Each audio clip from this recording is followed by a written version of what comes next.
May I come in, sir? Miss Parul, please take your seat. Thank you. Parul, tell me about yourself. मेरा नाम पारुल जैन है, मैं यमुना विहार दिल्ली से हूँ और मैंने जो अपनी स्कूलिंग की है वो सीबीएसई बोर्ड से की है और ग्रेजुएशन जो मैंने किया है वो सीसीएस यूनिवर्सिटी से किया है, उसमें मैंने बीबीए किया हुआ है। उसके बाद मैंने जो डीएड किया है वो एमपी से किया है।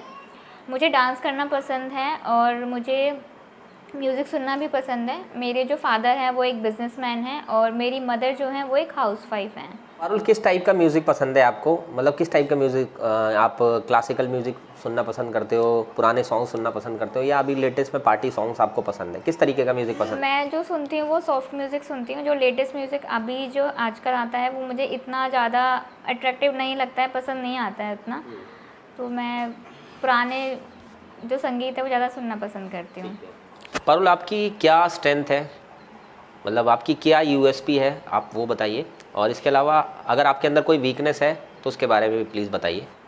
स्ट्रेंथ मुझे ये लगता है कि अपने ऊपर विश्वास होना, कि किसी भी चीज़ को कोई काम ऐसा नहीं समझना कि हम नहीं कर सकते हैं, वही मुझे लगता है कि एक इंसान की स्ट्रेंथ होती है। मुझे भी वही लगता है कि किसी भी काम को हम स्टार्ट कर सकते हैं, उसमें बिलीव रख सकते हैं कि हम उसे कर सकते हैं।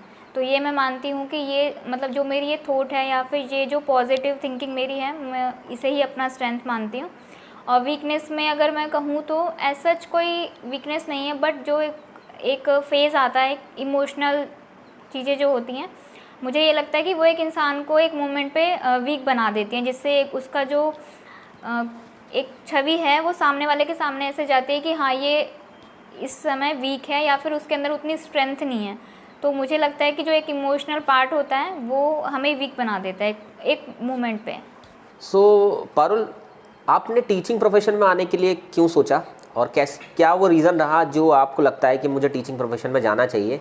और इसके अलावा आप केवीएस ही क्यों ज्वाइन करना चाहते हो? क्या है केवीएस में खास जो आपको लगता है कि मुझे केवीएस ही ज्वाइन करना चाहिए?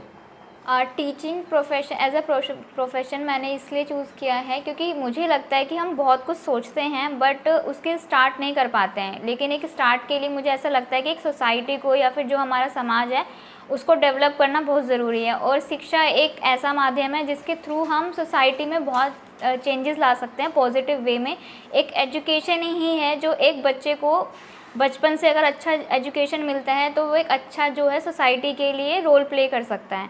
अगर एजुकेशन अच्छी होगी तो डायरेक्टली वो सोसाइटी के लिए भी, पेरेंट्स के लिए भी, उस इंडिविजुअल के लिए भी बहुत बड़ा रोल प्ले करती है। तो एज अ टीचर मुझे लगता है कि हम सिर्फ एक इंडिविजुअल को नहीं, हम एक पूरी सोसाइटी को बहुत अच्छा डेवलप कर रहे हैं, एक बहुत अच्छा जो है समाज क्रिएट कर सकते हैं। केवीएस ज्वाइन करने का रीज़न यही है कि मुझे ऐसा लगता है कि उसमें केवीएस के थ्रू एक जो इंडिविजुअल ग्रोथ है टीचर की वो होती है, जो कि बहुत ज़रूरी है टाइम टू टाइम। आज हम देखते हैं कि मतलब बहुत सारी चीज़ें चेंजेस हो रही हैं जो है, तो मुझे ऐसा लगता है कि उसके थ्रू जो है हमारे इंडिविजुअल ग्रोथ होगा, ठीक है, साथ में बच्चों का भी ग्रोथ होगा। और ट्रैवलिंग जो है उसके थ्रू हम रहकर ट्रैवल करते हैं, तो मुझे ऐसा लगता है कि हम बहुत कुछ एक्सप्लोर भी कर सकते हैं साथ के साथ। तो इसीलिए मतलब जो है अपना एक शौक़ होता है, उसमें इंसान बोर नहीं होगा, ट्रैवल करेगा, डिफरेंट प्लेसेस घूमेगा, बहुत सारी चीज़ें सीखने को मिलेंगी। तो बहुत कुछ ऐसा है कि हम उसके थ्रू सीख सकते हैं। मिस पारुल, आप प्राइमरी टीचर बनना चाहते हो, ठीक है, और जिसमें कि आपको बहुत छोटे बच्चों को पढ़ाना पड़ेगा, ठीक है, जिनकी एज भी ज़्यादा नहीं होगी। तो आपको क्या लगता है कि छोटे बच्चों को किस तरीके से पढ़ाया जा सकता है, या उसको किस तरीके से पढ़ाना ठीक होता है? ठीक है, इस बात को प्लीज़ आप आंसर करो। मैं मानती हूँ कि छोटे बच्चों को पढ़ाना थोड़ा सा कभी कभी चैलेंजिंग हो जाता है, बट अगर हम छोटे बच्चों को पढ़ा रहे हैं तो सबसे पहले एक चीज़ हमारे माइंड में होनी चाहिए कि हमें बहुत काम रहना है, ठीक है। एंगर ना हमारे लिए अच्छा है ना बच्चों के लिए अच्छा है, गुस्से से हम बच्चों को पढ़ा नहीं सकते हैं। तो उनके साथ बहुत ही पेशेंस के साथ में हम उन्हें पढ़ा सकते हैं, बहुत काम रह के पढ़ा सकते हैं।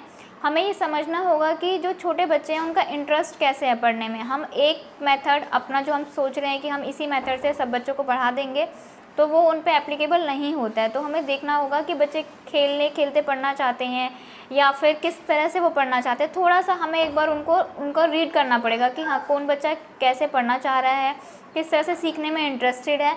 तो मुझे ये दो चीज़ें पॉइंट लगता है, अगर इनको ध्यान में रख के उन्हें पढ़ाया जाए तो मुझे लगता है कि वो काफ़ी ईजी हो जाएगा। तो पारुल, अगर मान लीजिए आपको प्राइमरी लेवल पर इंग्लिश का कोई टॉपिक पढ़ाना है, मान लीजिए आपको नाउन पढ़ाना है, तो कैसे नाउन पढ़ाएंगे आप? मुझे लगता है कि पढ़ाने से पहले बच्चों को मतलब कोई चीज़ सिर्फ रट्टा नहीं कराना है, तो उनको रिलेट कराना चाहिए। जैसे कि क्लासरूम में जितने भी ऑब्जेक्ट्स हमारे पास, जितने भी सामान हमारे पास अवेलेबल है, जैसे कि ब्लैक बोर्ड होता है, चौक होती है, डेस्क होता है, कोई भी प्ले आइटम वहाँ पे अवेलेबल है, तो पहले मैं ट्राई करूँगी कि बच्चों को उन सब के नाम बताऊँ। जैसे कि ये ब्लैक बोर्ड है, ये बेंच है, ये डेस्क है, ये चौक है, ये टिफ़िन है, ये लंच बॉक्स है। तो ये सब चीज़ें मैं उनको बताऊँगी कि ये सब चीज़ें हैं, इनके ये नाम हैं। जब वो उससे रिलेट कर जाएंगे कि हाँ इनके ये सब नाम है, तब मैं उन्हें बताऊँगी यही चीज़ें नाउन होती हैं। तो ऐसे पहले हम उनको रिलेट कराएंगे। सिर्फ डेफिनेशन बताने से वो नहीं समझेंगे, अगर हम उन्हें रिलेट कराएंगे, समझाएंगे, तो उसके बाद मुझे लगता है कि ये उनके लिए भी बहुत आसान हो जाएगा और मेरे लिए भी बहुत आसान हो जाएगा उनको पढ़ाना। सो पारुल, एक फाइनल क्वेश्चन है जी। तो अगर हम मान लीजिए आपको सिलेक्ट कर लेते हैं, तो हमें कुछ ऐसे रीज़न्स दो कि हम आपको सिलेक्ट कर लें और बाकी कैंडिडेट से आप अच्छे हो, बेटर हो। क्या चीज़ आपके पास है जो हमें आपको सिलेक्ट करने के लिए मजबूर करती हैं? सर जैसे कि आपने मुझे बोला कि मैं प्राइमरी टीचिंग के लिए आप अगर मुझे ये जॉब के लिए सिलेक्ट करते हैं, तो मुझे ऐसा लगता है कि मैं इस जॉब के लिए डिज़र्व करती हूँ। बिकॉज़ मैं मानती हूँ कि मेरे अंदर वो सारी एबिलिटी है जो इस जॉब के लिए, इस रोल के लिए फ़िट हैं। प्राइमरी टीचिंग के लिए मुझे ऐसा लगता है कि हमें बच्चों से डील करना है, तो उस केस में मैं मानती हूँ कि मेरे अंदर एंगर इशू नहीं है। जो एक बच्चों को पढ़ाते समय एक हमें काम रहना है, वो चीज़ मुझे लगता है कि मेरे अंदर है। मैं अच्छे से उनके साथ डील कर सकती हूँ। पेशेंस की बहुत रिक्वायरमेंट होती है। कई बार ऐसा होता है कि बच्चे हमेशा पढ़ने के मूड में नहीं होते हैं, शरारती होते हैं, शोर मचाते हैं, चिल्लाते हैं कई बार, तो हमें बहुत जल्दी गुस्सा आता है। तो उस केस में या फिर उस टाइम पे हम उनसे अच्छे से डील नहीं कर पाते हैं। बट मुझे लगता है कि मेरे अंदर बहुत ज़्यादा पेशेंस है, इसीलिए मैंने इस रोल के लिए अपने आप को फिट बताया है। तो मैं मानती हूँ कि पेशेंस रखना बहुत ज़रूरी है, और इन कंडीशन के थ्रू जो है हम अच्छे से जो अपना पॉइंट है या फिर जो बच्चों का स्टडी है वो करा सकते हैं। तो इसीलिए मैं मानती हूँ कि मैं इस जॉब के लिए फ़िट हूँ। मिस पारुल, आपका इंटरव्यू काफ़ी अच्छा रहा और जितने भी आपने आंसर्स दिए आप उसमें बड़े क्लियर थे और आपका कॉन्फिडेंस झलक रहा था आपके आंसर्स दे करके। ठीक है, ओवरऑल अगर मेरी तरफ से फीडबैक की बात करें तो आपका फीडबैक काफ़ी अच्छा मैं दूंगा। और अगर सिलेक्शन की बात करें तो आपका सिलेक्शन इस बार पीआरटी के लिए कोई नहीं रोक सकता, क्योंकि आपके अंदर वो सारी चीज़ें हैं जो एक प्राइमरी टीचर के अंदर होनी चाहिए। और मेरा मानना पर्सनली ये है कि जो भी बच्चा इस तरीके के इंटरव्यू में देखा जाता है वो सिलेक्ट होकर ज़रूर आया है। तो मेरी बेस्ट विशेज़ है आपके लिए। अगर आपको मैं कुछ सजेशन दूंगा, थोड़ा सा डेमो टीचिंग पर काम कीजिए, ठीक है। और इसके अलावा आपको लगता है कि हाँ मेरे जो वीक एरियाज़ हैं उन पे भी थोड़ा काम कर लीजिए, क्योंकि वहाँ पर क्रॉस क्वेश्चंस आपको परेशान कर सकते हैं। बाकी ओवरऑल गुड है।